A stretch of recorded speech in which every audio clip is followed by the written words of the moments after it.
Welcome to the MasterMind Library. I am.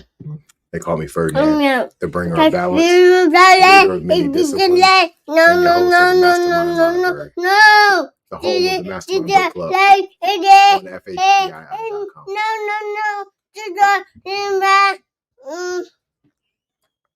FHPII.com. Okay, well, he's eating grapes now. So I'd like to introduce my co-host, Trigger Thomas. Yeah, say hi to the crowd. All right. And would you like to introduce our live audience? All right, introduce them. Who's that? What's his name? Okay, well, we have Huey, Elijah, and Sincere in our live audience. And today, on episode 99, we have approached. You didn't want to tell them that. You didn't want to tell them the name, so hold on and wait. On episode 99 today, we are on our last chapter of the NeverEnding Story. It's been a great ride, and let's go ahead and get started.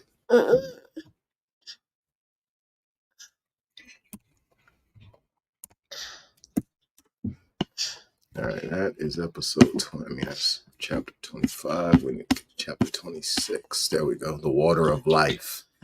All right, let's see how this is going to go. Let's make it a little bit larger tray, and then we're going to get started. All right. The water of life. Zigzagging unsteadily, scarcely able to control his feet, the boy who had no name took a few steps toward Atreyu. Then he stopped. Atreyu did nothing but watched him closely. The wound in his chest was no longer bleeding. For a long while they faced each other. Neither said a word. It was so still they could hear each other's breathing. Slowly the boy without a name reached for the gold chain around his neck and divested himself of Auron. He bent down and carefully laid the gem in the snow before Atreyu. As he did so, he took another look at the two snakes, the one light, the other dark, which were biting each other's tail and formed an oval. Then he let the amulet go. In that moment, Auron, the golden gem, became so bright, so radiant, that he had to close his eyes as though dazzled by the sun. When he opened them again, he saw that he was in a vaulted building, as large as the vault of the sky. It was built from blocks of golden light. And in the middle of immeasurable, right there. You, right here. No, leave that there. Leave it there. Sit down.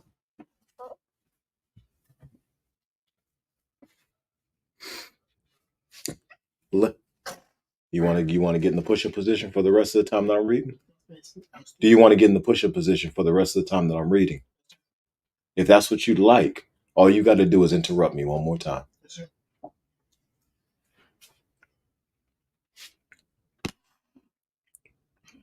In that moment, Auron, the golden gem, became so bright that radiant that he had to close his eyes as though dazzled by the sun. When he opened them again, he saw that he was in a vaulted building, as large as the vault of the sky.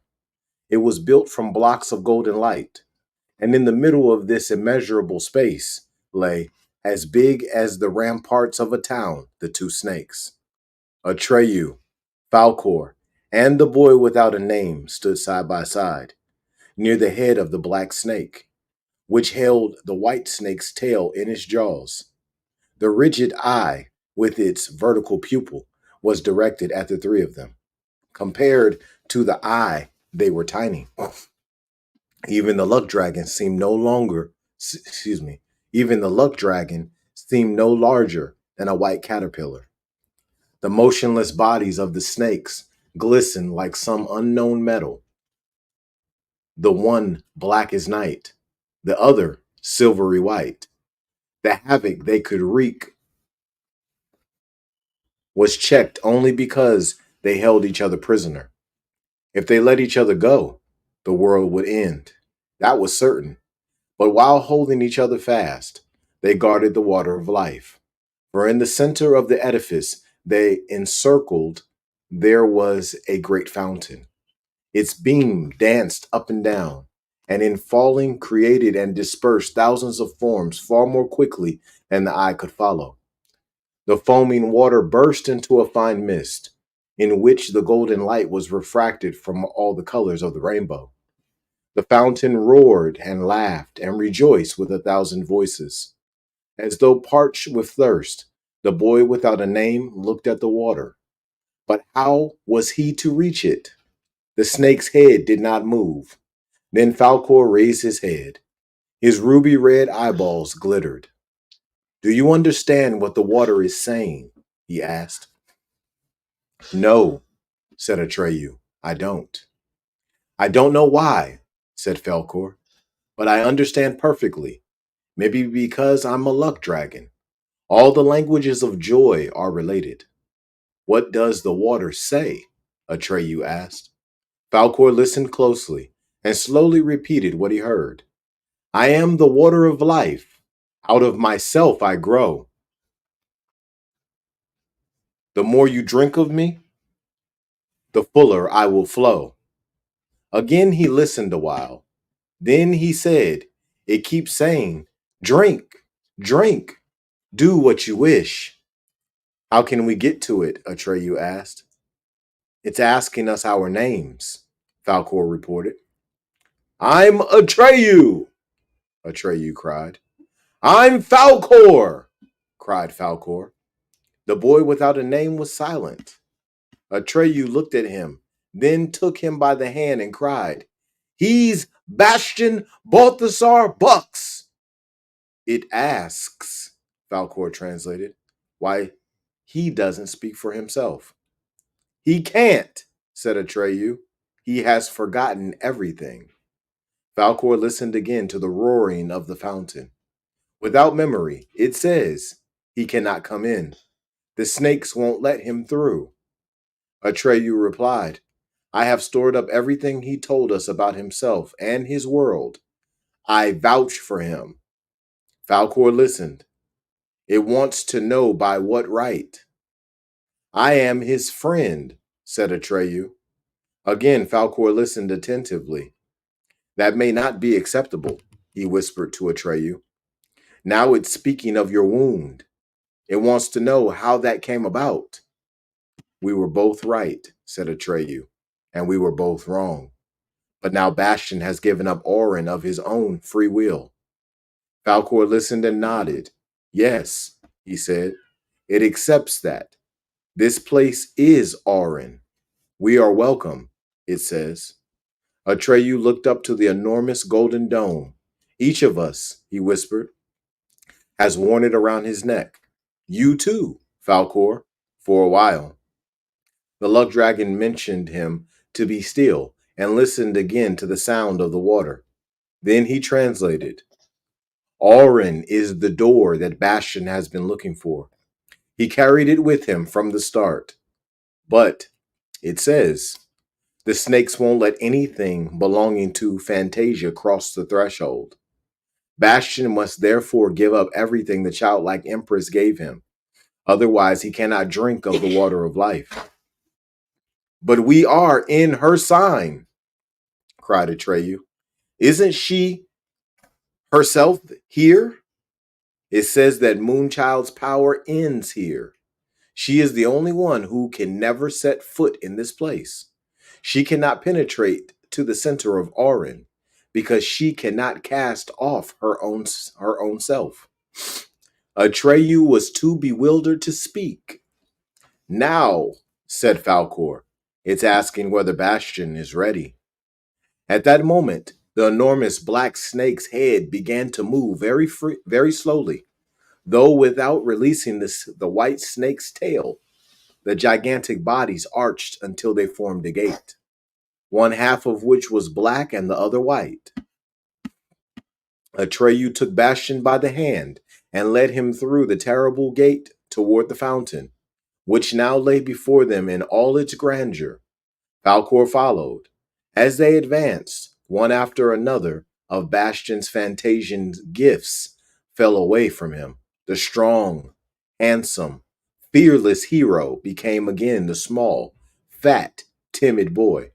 Even his clothing, which had been reduced almost to rags in the Menrod mine, vanished and dissolved into nothingness.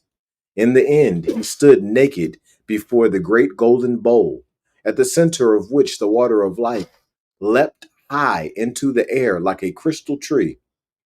In this last moment, when he no longer possessed any of the Fantasian gifts, but had not yet recovered his memory of his own world and himself, he was in a state of utter uncertainty, not knowing which world he belonged to or whether he really existed. But then he jumped into the crystal clear water. He splashed and spluttered and let the sparkling rain fall into his mouth. He drank till his thirst was quenched, and joy filled him from head to toe, the joy of living and the joy of being himself. He was newborn, and the best parts of it was that he was now the very person he wanted to be. If he had been free to choose, if he had been free to choose, he would have chosen to be no one else, because now he knew that there were thousands and thousands of forms of joy in the world, but that all were essentially one and the same, namely, the joy of being able to love. And much later, long after Bastian had returned to his world, in his maturity and even in his old age, this joy never left him entirely. Even in the hardest moments of his life, he preserved a lightheartedness that made him smile and that comforted others. Atreyu! He cried out to his friend, who was standing with Falcor at the edge of the great golden bowl. Come on in! Come and drink! It's wonderful! Atreyu laughed and shook his head. No, he called back. This time we're only here to keep you company. This time? Bastian asked. What do you mean by that? Atreyu exchanged a glance with Falcor. Then he said, Falcor and I have already been here. We didn't recognize the place at first because we were asleep when we were brought here and when we were taken away. But now we remember. Bastian came out of the water. Yes, now I know who I am, he said, beaming. Yes, said Atreyu and nodded. And now I recognize you. Now you look the way you did when I saw you in the magic mirror gate. Bastian looked up at the foaming, sparkling water. I like to bring my father some, he shouted. But how? I don't think you can do that, said Atreyu. It's not possible to carry anything from Fantasia across the threshold. For Bastian it is, said Falcor, whose voice had resumed its full bronze resonance. He can do it. You really are a luck dragon, said Bastian. Falcor mentioned him to be still while he listened to the roaring voice of the water. Then he said, The water says you must be on your way now, and so must we. Which is my way? Bastian asked. Out through the other gate, Falcor answered, where the white snake's head is lying. All right, said Bastian, but how will I get out? The white head isn't moving. Indeed, the white snake's head lay motionless. It held the black snake's tail in its jaws and stared at Bastian out of its great eyes. The water asks you, Falcor translated, whether you completed all the stories you began in Fantasia. No, said Bastian. None of them, really. Falcor listened a while. His face took on a worried look. In that case, it says, the white snake won't let you through. You must go back to Fantasia and finish them all. All the stories? Bastian stammered. Then I'll never be able to go back. Then it's all been for nothing. Falcor listened eagerly. What does it say? Bastian wanted to know. Hush, said Falcor. After a while, he sighed arid. Said, it says there's no help for it unless someone promises to do it in your place. But no one can do that. I can. I will, said Atreyu. Bastion looked at him in silence. Then he fell on his neck and stammered, Atreyu! Atreyu! I'll never forget this. Atreyu smiled. That's good, Bastion. Then you won't forget Fantasia either. He gave him a brotherly pat on the back, then quickly turned around and headed for the Black Snake's gate, which was still upraised and open as they had entered. Falcor, said Bastion, how will you and Atreyu finish the stories I have left behind? The white dragon winked one of his ruby red eyes and replied, With luck, my boy, with luck. Then he followed his friend and master. Bastion watched as they passed through the gate on their way back to Fantasia. They turned again and waved to him. Then, as the black snake's head sank to the ground, Atreyu and Falcor vanished from Bastion's sight. Now he was alone. He turned toward he turned towards the white snake's head. It had risen, and the snake's body now formed a gate, just as the black snake's body had done. Quickly, Bastion cupped his hands, gathered as much of the water of life as he could hold, ran to the gate, and flung himself into the empty darkness beyond. Father! He screamed. Father! I am Bastion! Balthasar! Bucks! Father! Father! I am Bastion! Balthasar! Bucks! Still screaming, he found himself in the schoolhouse attic, which long, long ago he had left for Fantasia. At first, he didn't recognize the place, and because of the strange objects around him, the stuffed animals, the skeleton, and the paintings, he thought for a brief moment that this might be a different part of Fantasia. But then, catching sight of his school satchel and the rusty seven-armed candelabrum with the spent candles, he knew where he was. How long could it have been since he started on his long journey through the never-ending story? Weeks? Months? Years? He had once read about a man who had spent just an hour in a magic cave. When he returned home, 100 years had passed. And of all the people he had known as a child, he remembered only one. And he was an old, old man. Bastion was aware of the gray daylight, but he could not make out whether it was morning or afternoon. It was bitter cold in the attic, just as on the night of Bastion's departure. He disentangled himself from the dusty army blankets, put on his shoes and coat, and saw to his surprise that they were wet as they had been the day when it had rained so hard. He looked for the book he had stolen that day, the book that had started him on his adventure. He was determined to bring it back to that grumpy Mr. Coriander. What did he care if Mr. Coriander punished him for stealing it or reported him to the police?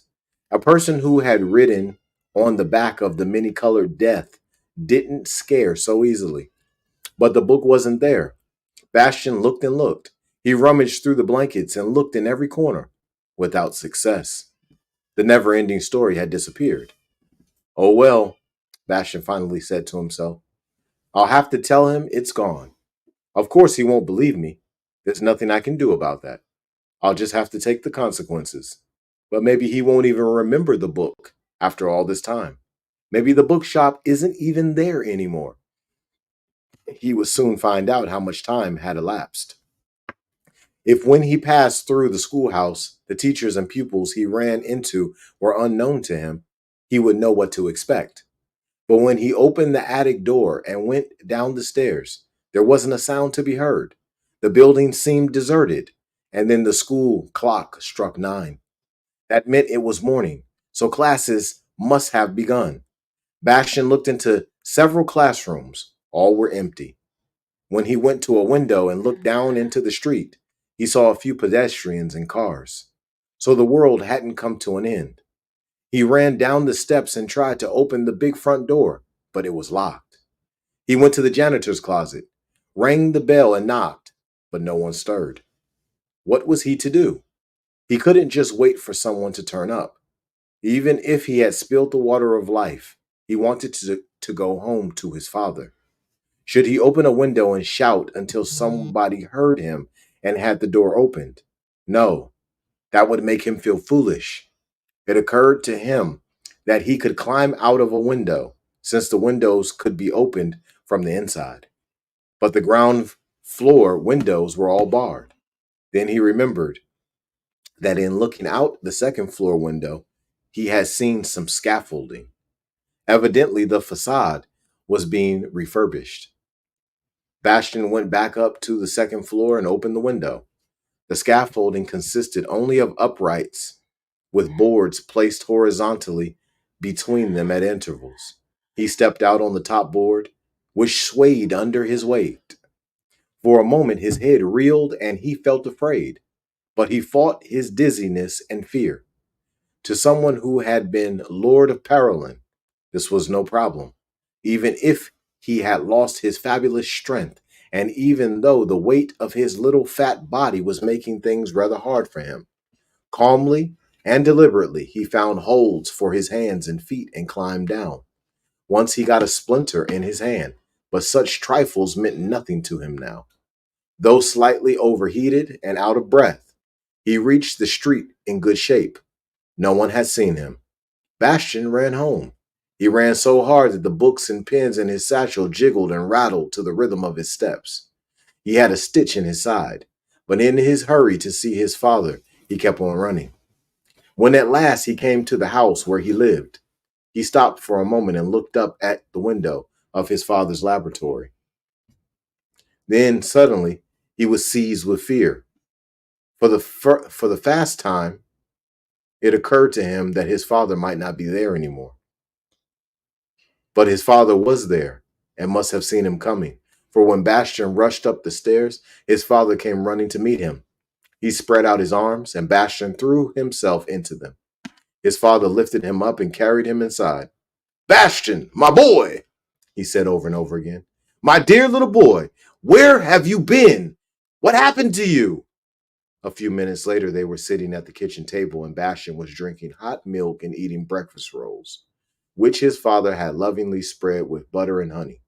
Then the boy noticed that his father's face was pale and drawn, his eyes red and his chin unshaven. But otherwise, he looked the same as he had long ago when Bastian went away. And Bastian told him so.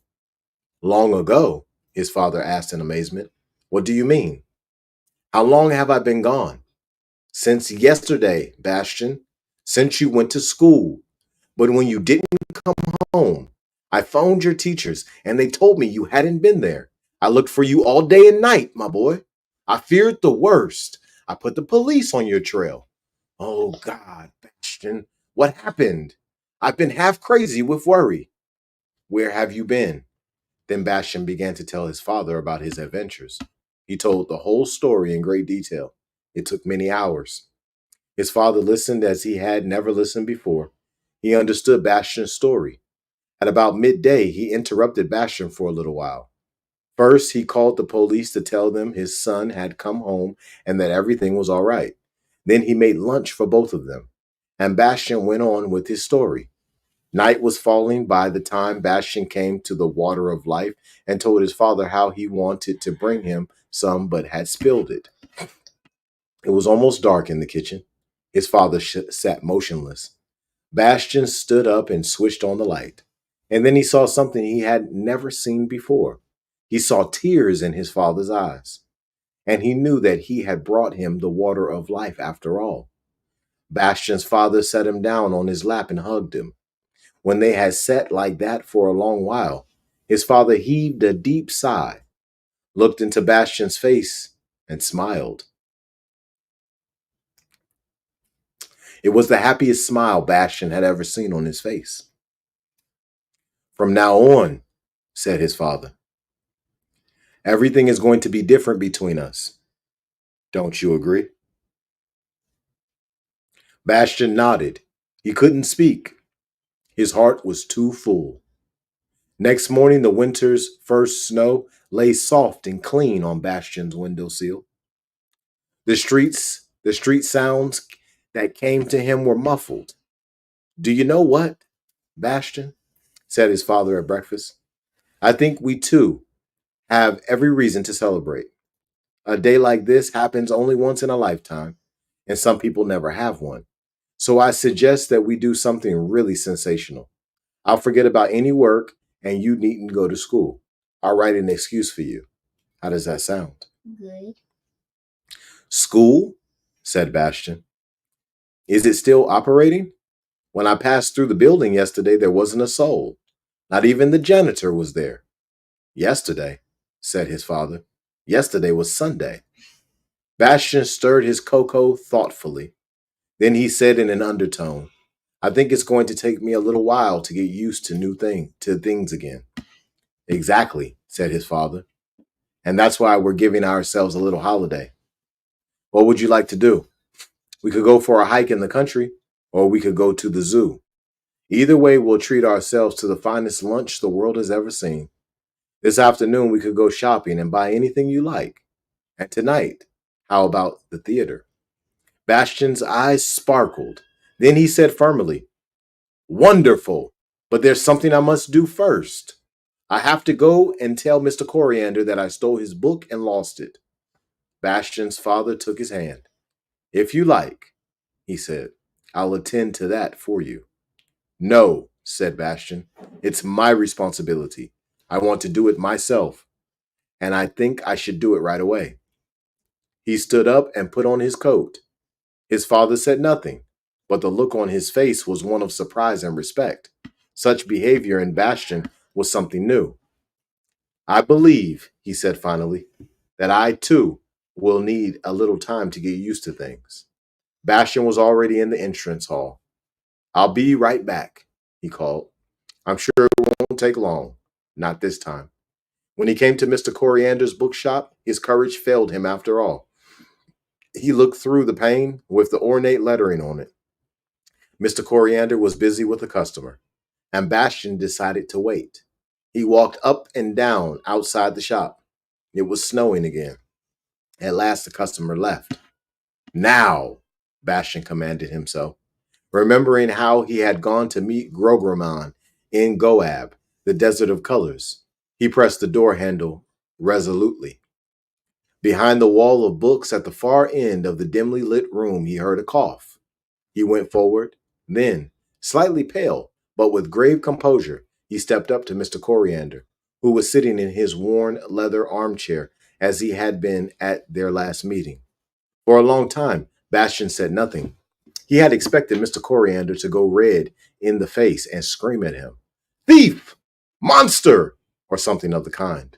Instead, the old man deliberately lit his curved pipe, screwed up his eyes, and studied the boy through his ridiculous little spectacles. When the pipe was finally burning, he puffed a while, then grumbled, What is it this time? I, Bastion began haltingly, I stole a book from you. I meant to return it, but I can't because I lost it. Or rather, well, I haven't got it anymore. Mr. Coriander stopped puffing and took his pipe out of his mouth. What sort of book? He asked. The one you were reading the last time I was here. I walked off with it. You were telephoning in the back room. It was lying on the chair, and I just walked off with it. I see, said Mr. Coriander, clearing his throat. But none of my books is missing. What was the title of this book? It's called The NeverEnding Story, said Bastion. It's bound in copper-colored silk that shimmers when you move it around. There are two snakes on the cover, one light and one dark, and they're biting each other's tail. Inside, it's printed in two different colors, and there are big, beautiful capitals at the beginning of the chapters.